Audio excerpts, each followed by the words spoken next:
Following reports that it has detained 10 of its officials for theft, Nigerians are calling on the Economic and Financial Crimes Commission (EFCC) to release the names and photographs of the officers involved in the activities. Recall that after dismissing 27 officers from its workforce in 2024, the commissioner on Wednesday announced that it has also detained 10 of its officers for theft. Credible sources disclosed that between $350,000 and $400,000 has reportedly gone missing, along with expensive jewelry and other high-value items. While the investigation into the missing funds is already underway, the EFCC finds itself in a precarious position as it seeks to restore public trust. The agency, which has long been regarded as the frontline warrior against financial crimes, is now facing scrutiny for alleged lapses in its internal controls. As of the time of this report, if efforts to reach the EFCC spokesperson Dele Oyewale for comments on this latest debacle have been unsuccessful. As the investigation unfolds, many are left wondering what measures will be taken to prevent further incidents and restore faith in the agency tasked with combating corruption. According to social media users, the latest scandal serves as a stark reminder of the challenges facing the EFCC in its mission to uphold integrity and accountability in Nigeria's financial system. Chief Wuke, recently EFCC dismissed 27 officers for alleged misconduct and fraudulent activities. They did not state the reasons why they were dismissed. We are yet to know why. Then here we just got that 10 of them have been relieved of their jobs for the issue of theft in the Economic and Financial Crime Commission, the anti-graft agency that fights crime and corruption. But I don't know how this makes sense. Are we supposed to be worried that something else is going on in this agency? Because these are credible, this is a credible agency, just like the ICPC and then the DSS, if I can call them into this, that we know that when crime and corruption is involved, they are always there to tackle it. But in this situation where lots of money in their custody has been found missing, I don't know how to place it, but I would love to get your thoughts about this. What do you have to say concerning this? Look, right from the beginning, man and his society have been infested by crime. And the evolution of law, evolution of institutions that fight crime are all part of that conscious efforts by society, as much as possible, manage the level of crime. It's not something that anyone can say can be completely stamped out. Okay. But you aim for a high level of suppression of crime in such a manner that you are considered a transparent society, a society that is accountable, a society that can be reliable, decent enough for habitation, So this, we didn't put angels in EFCC. We put normal humans, who are fallible. Nobody is disputing that, but there's supposed to be orientation for a particular, occupy a particular position. The orientation of the police is not to connive with criminals. It's to stamp out criminals. But there are policemen who work with criminals. There are custom officers who work with smugglers. There are immigration officers who shorten Nigeria by allowing immigrants without proper status to stay in Nigeria. But operationally, they are not supposed to. You see, this is what I'm trying to say. Okay. Now, the fact that the EFCC first dealt with 27 persons, and now is in the process of dealing with 10, is evidence of the fact that there is a self-writing process, in-house cleaning process that enables us to watch what these officials are doing. And those who are fallible can be brought, whose gods have refused to crack their kennels can be exposed. Okay? And those who are asking for their pictures to be published, I think it's premature at this stage because investigations are going. They've not been convicted. Our laws say that a man is innocent until proven guilty. You release a picture of the guilty one after he's been put on trial and maybe jailed, you know. And it's also part of the things that we have been saying, that the Efcc has been in the habit of trying people in the public space without really carrying out proper investigation. You know, so I think that maybe if they are not putting those pictures out at this time, they're also respecting public opinion, which has tended to suggest that they should go slow when it comes to until they are sure of their facts and the extent of their investigation. Okay. So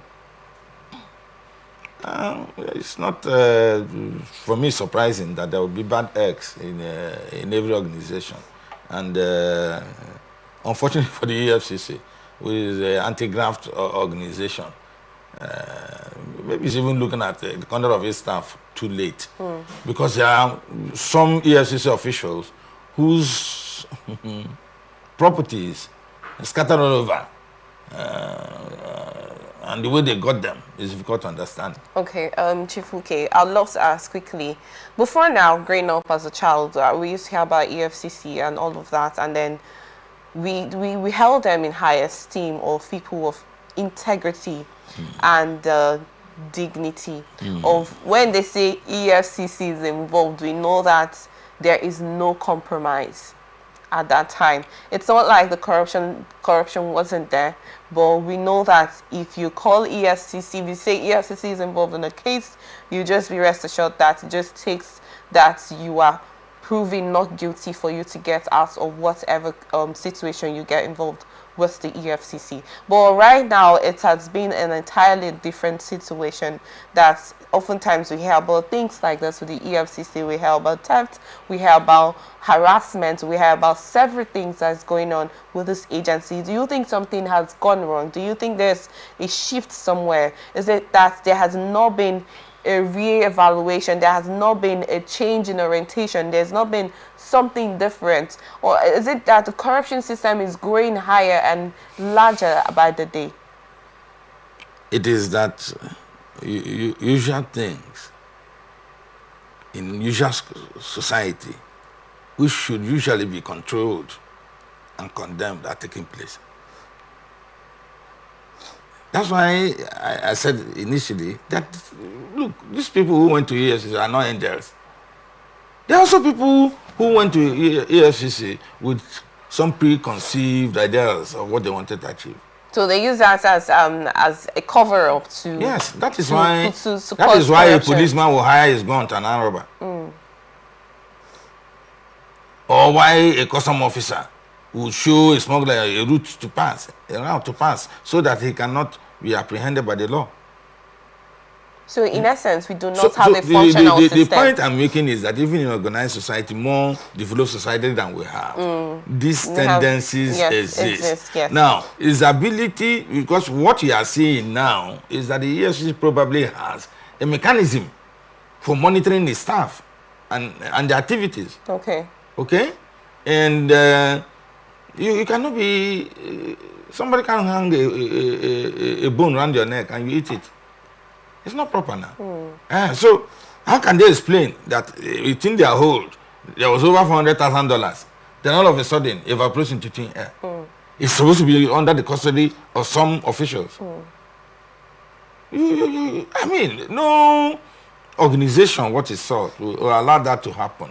Okay, and of course, if you try a cover-up, you could succeed in a short run. But in the long run, it should be known that monies recovered by EFCC disappears under the watch of EFCC officials. Okay? And I think that they are doing... It may not be... Maybe what you are saying is maybe just the tip of the iceberg. You know?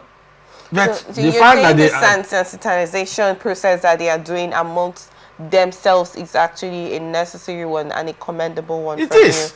You. But my question is, Why does you said yes, every organization, every sector, where even the developed countries have bad eggs amongst themselves.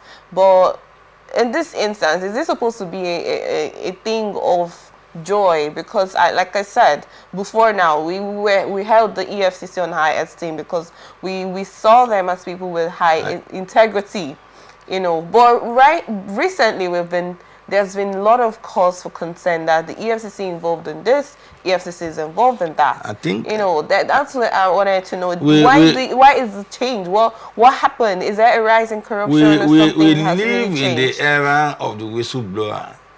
Those who have information, who understand it could be risky information. Okay. Very risky to their lives, but they nonetheless blow the whistle. And organizations like, if you're talking about espionage, you have spies, and you have counter-espionage. People whose job it is to, because they are likely to be double agents, whose job it is to find out who the double agent is. Okay. You know, so this is I think it's normal. I think it's normal. The integrity of the EFCC, in my opinion, has been protected by the action of the EFCC. Okay. The EFCC is saying, look, we have discovered there are bad eggs in our midst, and we want to prove to you. Removing them. Okay, we're removing them. Okay. Okay, and making them face trial. They could as well as sack them behind closed doors, and nobody will know. But the fact that they're making a point of it is also to send notices to others in the organization who may be inspired by the actions of such persons to engage in their own criminal venture. You know, so I think that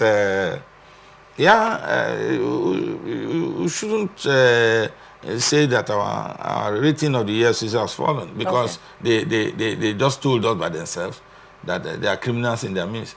The fact that they are fighting those criminals and finding those criminals is something that we should encourage them to do in the interest, because the one that is the anti-graft campaigner shouldn't be the one who swallows a lot of baits. No, that shouldn't be. Okay. That shouldn't be. Well, also, publishing the names of this detained officials is irrelevant. It's not necessary as far as they have been detained and investigation is on the way. There's no necessity I think that to publish their names and their photographs like Nigerians requested. We shouldn't put the cart before the horse. Okay. What is evident in public space is that EFCC has informed the Nigerian people that 10 of its officials have been investigated. What that means is that those 10 officials have been on the watch list of the EFCC, internal watch list of the EFCC. Okay. And